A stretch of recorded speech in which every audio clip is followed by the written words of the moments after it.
আসসালামু আলাইকুম। তোমাদের সবাইকে স্বাগতম আমার ইউটিউব চ্যানেলে। আজকে আমরা তোমাদের ষান্মাসিক সামষ্টিক মূল্যায়ন 2024-এর পরবর্তী পরীক্ষা 10 তারিখে যেটা হবে জীবন ও জীবিকা তার প্রশ্ন নিয়ে এসেছি। এখন এখানে একটি উদ্ভাবনীমূলক ব্যবসায়িক বিনিয়োগ পরিকল্পনা প্রণয়নের নির্দেশ রয়েছে। নির্দেশনা অনুযায়ী প্রত্যেককে একটি পরিকল্পনা তৈরি করে জমা দিতে হবে। বিনিয়োগ ক্ষেত্রে নির্বাচন ও পরিকল্পনা তৈরির জন্য দলগত আলোচনার সুযোগ থাকবে এবং এরপর প্রত্যেকে নিজ নিজ খাতায় উদ্ভাবনী বিনিয়োগ পরিকল্পনা তৈরি করবে।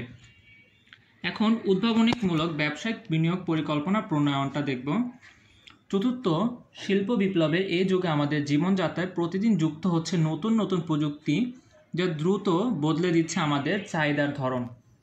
ভবিষ্যতের সম্ভাব্য প্রযুক্তির ব্যাপক প্রভাব পড়তে শুরু করেছে সকল কর্মক্ষেত্র ও বাজারে। ফলে টিকে থাকার জন্য জরুরি হয়ে পড়েছে সৃজনশীল ও উদ্ভাবনীমূলক ব্যবসায়িক ভাবনা।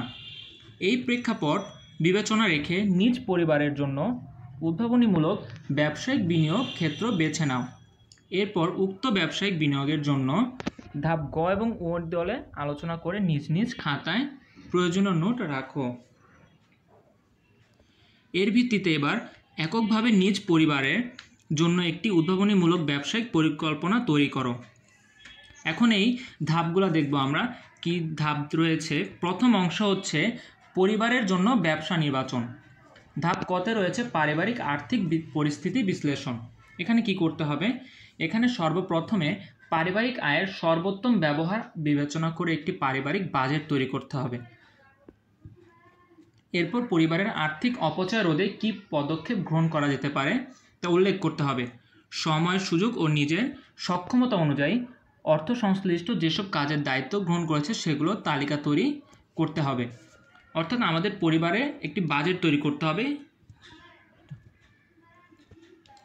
তারপরে ধাপ খতে রয়েছে ব্যবসার ধরন নির্বাচন। প্রথম ধাপের পারিবারিক আর্থিক পরিস্থিতি বিবেচনায় নিয়ে পরিবারের জন্য উদ্ভাবনীমূলক একটি ব্যবসা নির্বাচন করতে হবে।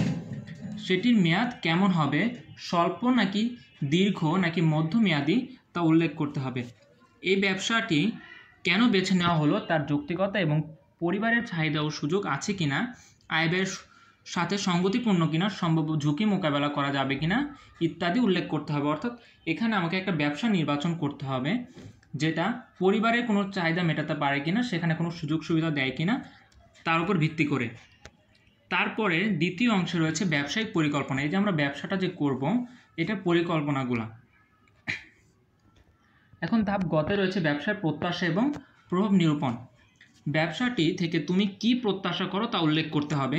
এ ব্যবসার কাজে নতুন কি প্রযুক্তি ব্যবহার করা যেতে পারে এবং তার প্রভাব কি হতে পারে তা বর্ণনা করতে হবে। এ ব্যবসাটি টেকসই এবং উদ্ভাবনীমূলক কিনা, যদি তাই হয় তাহলে কেন এই ব্যবসাটি টেকসই উদ্ভাবনীমূলক মনে করেছ সপক্ষে যুক্তি দেখাতে হবে। প্রাকৃতিক ও সামাজিক পরিবেশগত পরিবর্তন এই ব্যবসায়ের প্রভাব কেমন হতে পারে তা বর্ণনা করতে হবে। ধাপ গতে রয়েছে ব্যবসায়টিক আর্থিক বিশ্লেষণ। অর্থাৎ এই ব্যবসাটার জন্য কী কী অর্থের প্রয়োজন হতে পারে, যেমন এই ব্যবসার জন্য মূলধন কত লাগতে পারে, কিভাবে এই মূলধনটা আমরা সংগ্রহ করতে পারি তা উল্লেখ করতে হবে। ব্যবসায় যে সম্ভাব্য আয় অথবা ব্যয়, মুনাফা যে রয়েছে সেগুলো নির্ধারণ করতে হবে। আর ধাপ উ অর্থাৎ সর্বশেষ ধাপে হচ্ছে বিপণন আইডিয়া ও গ্রাহক সেবা। এখানে কি করতে হবে? এখানে পণ্য বিক্রয়ের জন্য কি কি কৌশল অবলম্বন করা যেতে পারে, বিশেষ কোনো বিপণন আইডিয়া থাকলে সেটা উল্লেখ করতে হবে। গ্রাহকের জন্য কি কি সুবিধা রয়েছে তা পরিকল্পনা রয়েছে সেগুলো উল্লেখ করতে হবে। গ্রাহকের যে সম্ভাব্য প্রতিক্রিয়া মোকাবেলার জন্য বিশেষ কোনো কৌশল থাকলে সেটাও উল্লেখ করতে হবে। গ্রাহক সেবার সাথে জড়িত নতুন কোনো প্রযুক্তির সহায়তা নেওয়া সম্ভব কিনা, সেক্ষেত্রে কী ধরনের সুবিধা এবং কিভাবে তা নেওয়া যেতে পারে তা বর্ণনা করতে হবে। এই হচ্ছে তোমাদের নবম শ্রেণীর জীবন ও জীবিকার যে সামষ্টিক মূল্যায়ন, ষান্মাসিক সামষ্টিক মূল্যায়ন 2024 তার প্রশ্ন।